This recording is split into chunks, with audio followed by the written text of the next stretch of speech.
Dan dalam waktu dekat, Indonesia akan menjadi tuan rumah lagi melawan timnas Cina. Tampaknya tiket yang dijual oleh PSSI bakalan cepat habis jika melihat animo fans Garuda yang sangat tinggi.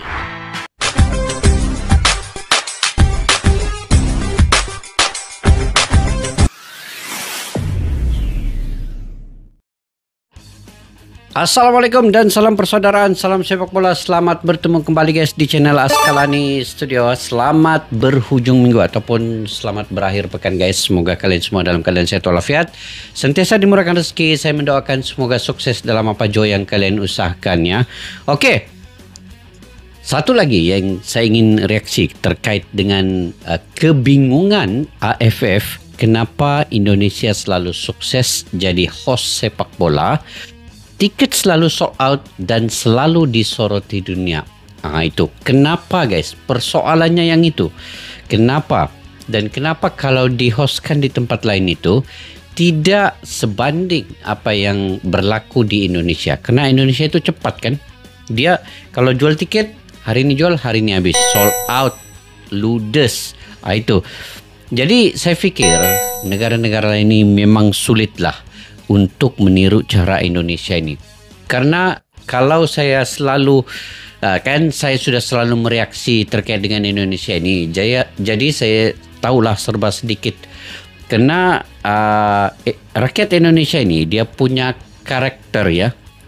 Itu tidak gampang sebenarnya ditiru oleh bangsa lain. Karena bangsa Indonesia rakyatnya ini dia punya nasionalis tuh lain daripada yang lain.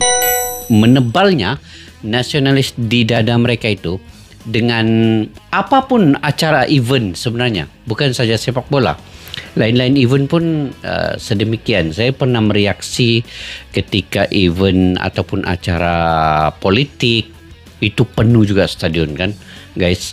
Saya pernah mereaksi terkait dengan perayaan itu di mana-mana pun penuh. Contohlah macam jualan di bazar Ramadan kan. Itu bule-bule pun sekali, yang nonis pun sekali join di bazar Ramadan. Jadi saya fikir itu satu kebanggaan lah rakyat Indonesia itu, karena nasionalis mereka itu begitu tebal, begitu tinggi sekali, yang memang sulit untuk ditiru oleh negara lain. Jadi Indonesia ini memang rajanya apapun, kalau dia melibatkan dengan program-program ataupun acara-acara event-event, tournament-tournament yang kayak ginilah, macam muzik ataupun KTT pemimpin negara. ASEAN Game dulu pun penuh, Piala Dunia pun full, Piala Dunia yang U17 kan. Acara-acara lokal apalah, macam-macam lah, perayaan keagamaan kah, itu semualah kan guys, ya penuh. Jadi oke guys, saya ingin coba mereaksi juga ini. Kita coba sama-sama semak apa di dalamnya, kemudian nanti saya akan reaksi, saya akan memberi pandangan pendapat saya tersendiri terkait dengan apa yang ada dalam video ini. Yuk, tanpa basa-basi kita simak dulu video ini.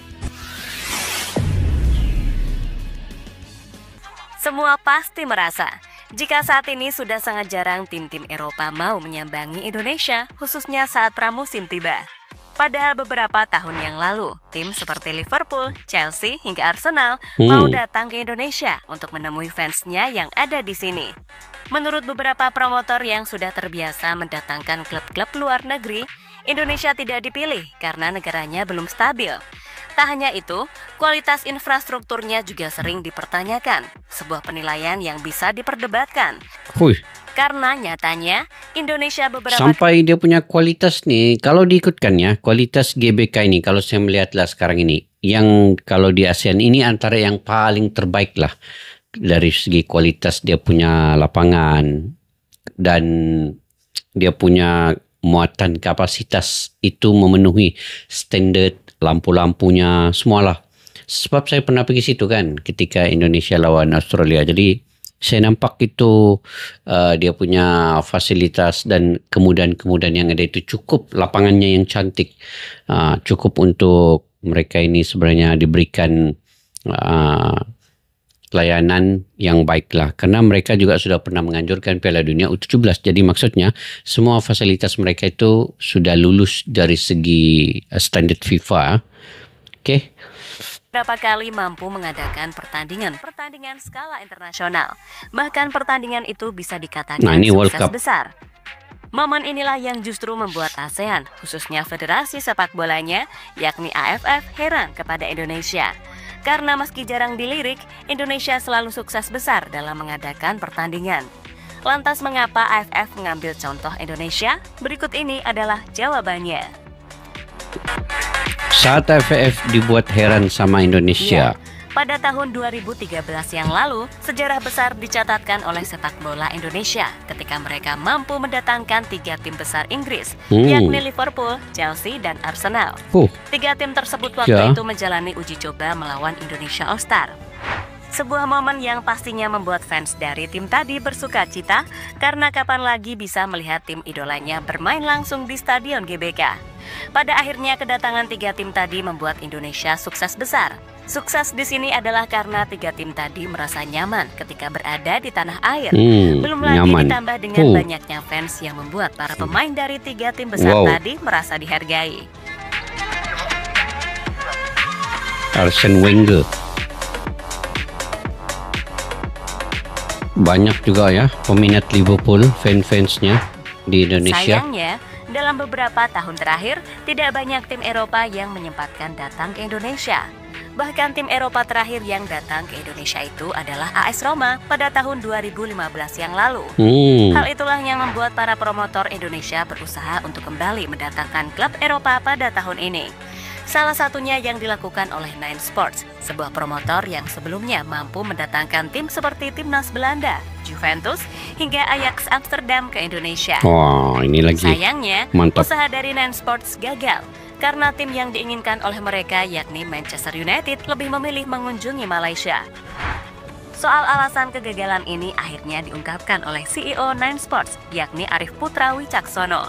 Dirinya menjabarkan ada 3 masalah besar yang membuat United belum mau ke Indonesia. Pertama, kualitas rumput stadion di Indonesia dinilai belum memenuhi standar internasional yang diharapkan oleh klub-klub top Eropa.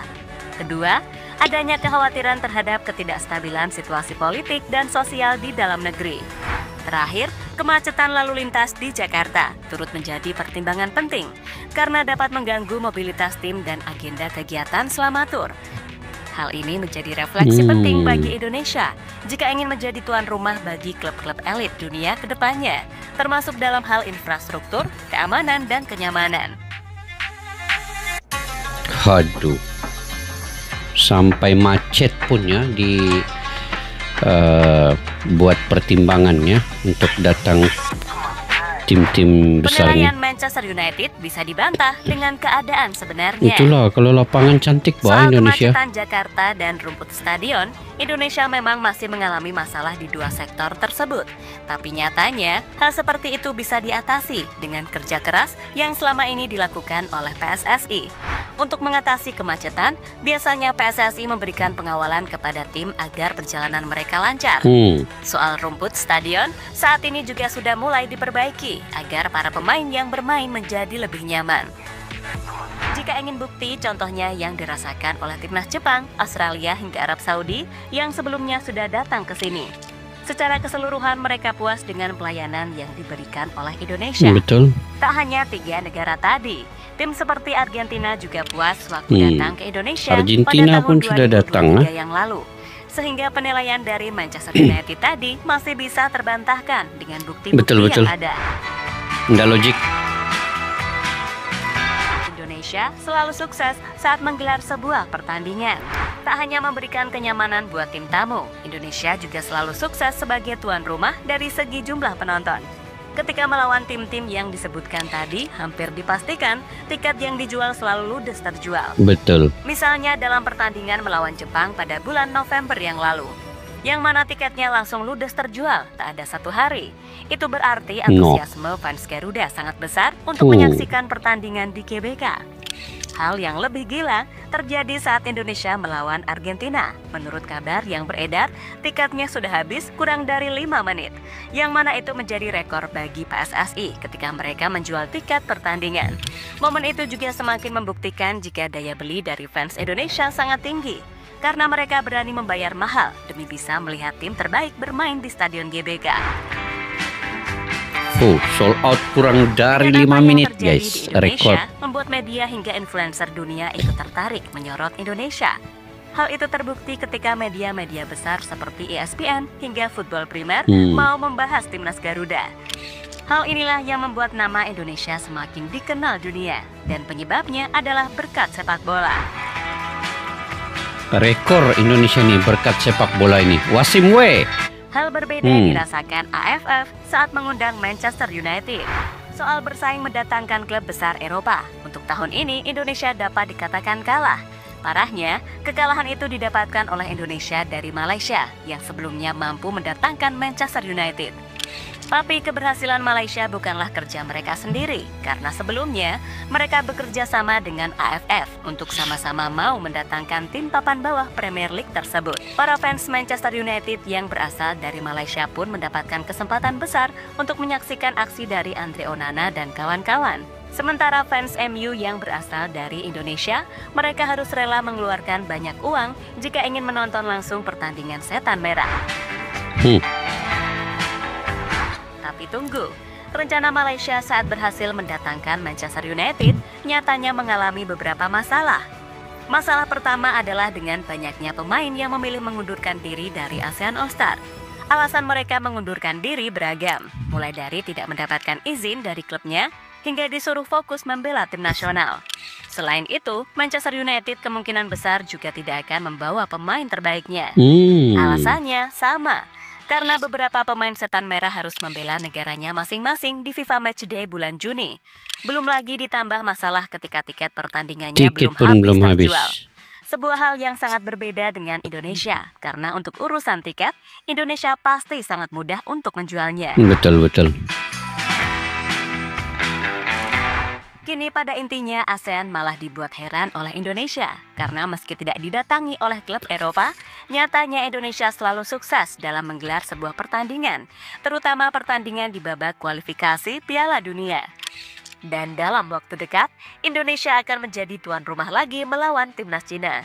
Tampaknya tiket yang dijual oleh PSSI bakalan cepat habis jika melihat animo fans Garuda yang sangat tinggi. Meski selalu sukses ketika menjadi tuan rumah, PSSI dan pemerintah Indonesia juga harus melek dengan kritikan yang diutarakan oleh Manchester United tadi. Intinya, jika tidak mau berbenah, klub-klub Eropa pastinya juga masih ragu untuk mengunjungi Indonesia. Soal ini, Indonesia tampaknya beruntung memiliki Erick Thohir. Karena berkat dirinya, ada beberapa tim yang mau datang ke Indonesia meski keadaan Indonesia masih seperti saat ini. Jadi itulah saat ASEAN dibuat heran sama Indonesia soal bagaimana cara menggelar pertandingan dengan sukses. Oke guys, itulah untungnya Indonesia ini punya ketua umum kayak Bapak Erick Thohir, yang mana pengaruhnya sangat besar, terutama di FIFA, dan keduanya di Eropa, dan ketiganya di dunia ini. Pengaruh Bapak Erick Thohir ini sangat besar. Dia bukan calang-calang orang ya, bukan kaleng-kaleng ya. Bapak Erick Thohir punya kekuatan itu, punya aura membawa perkembangan sepak bola di Indonesia ini menjadi terkenal di seluruh dunia. Itu yang memang saya sendirilah selepas mereaksi bertahun-tahun terkait dengan sepak bola Indonesia ini, saya kadang-kadang jealous juga dengan Indonesia ini, karena dia ada Bapak Erick Thohir yang punya kekuatan, punya kebijakan, keputusan-keputusan yang dia lakukan, yang dia buat ini mempertimbangkan untuk kemajuan sepak bola Indonesia. Itu semua untuk kepentingan timnas Indonesia. Dan apapun yang dia lakukan sebenarnya, dia sudah memikirkan yang itu sebenarnya yang paling terbaik. Kita ambil contoh lah, bila mana timnas Indonesia ataupun Indonesia digelar sebagai tuan rumah Piala Dunia U23. Tetapi tidak jadi guys, dibatalkan. Tetapi Bapak Erick Thohir dia tidak terlalu mengikut emosi. Dia tenang, dia cool down. Dia ambil kesempatan untuk mungkin berfikir dan mencari jalan penyelesaian. Dan akhirnya apabila sudah sampai masanya, beliau kembali menemui Presiden FIFA Gianni Infantino ya, dan berbincang untuk menggantikan yang Piala Dunia U23 yang dibatalkan tadi ke Piala Dunia U17 pula. Dan akhirnya Indonesia menjadi tuan rumah pada 2023 yang lalu. Itulah kebijakan Bapak Erick Thohir guys dalam membuat satu-satunya keputusan itu. Bukan mengikut emosi, tetapi dia mengikut akal kewarasan yang dia ada. Dan beliau punya pengalaman untuk itu. Sebab itu sekarang ini timnas Indonesia punya pemain-pemain hebat yang didatangkan daripada Eropah. Semua pemain diaspora yang ada keturunan darah Indonesia. Jadi itu bisa saja membela timnas Indonesia. Dan bila mereka sudah bermain dengan timnas Indonesia, rasa nasionalisme mereka itu sangat menebal. Sebab itu apa sejak pun pertandingan, turnamen, event yang dibuat di Indonesia ini semua sukses. Kalau dari segi tiketnya ludes, tidak sampai pun 24 jam selesai. Apalagi dari segi melayani tetamu-tetamu, saya sudah pernah merasa sendiri ke Indonesia 2 kali ya, saya ke Indonesia. Layanan yang sangat baik, yang cukup sempurna bagi saya lah, sangat sempurna daripada rakyat Indonesia itu sendiri. Sama ada yang kita kenali atau yang kita tidak kenali, tetapi layanan yang mereka bagi dengan warga negara asing ataupun bule-bule yang datang, siapa saja pun itu cukup baik. Kalau saya bagi 100% ya, layanan yang sangat baik. Itu menunjukkan bahwa rakyat Indonesia ini tahu bagaimana welcome kepada tetamu yang datang. Cuma mereka yang tidak tahu, yang belum pernah ke Indonesia, yang mengatakan rakyat Indonesia begitu begini, itu di media sosial, negatif semua. Tetapi sebenarnya bila kita sudah tiba ke Indonesia, sampai ke Indonesia itu, semua layanan itu 100% sangat-sangat baik sekali. Okey guys, itulah mungkin saya punya pandangan pendapat sendiri kenapa Indonesia ini selalu sukses dalam menganjurkan apa saja pun sebagai host. Okey, mungkin kalian punya pandangan pendapat sendiri, kalian boleh komentar di ruang kolom di bawah. Sampai kita jumpa lagi. Assalamualaikum warahmatullahi wabarakatuh. Bye-bye. Askalani Studio untuk kita channel yang bereaksi tentang apapun yang ada di Indonesia, channel YouTube dari Malaysia di Askalani Studio. Jika mau tahu tentang Indonesia, ayo like and subscribe channel kami Askalani Studio. Askalani Studio.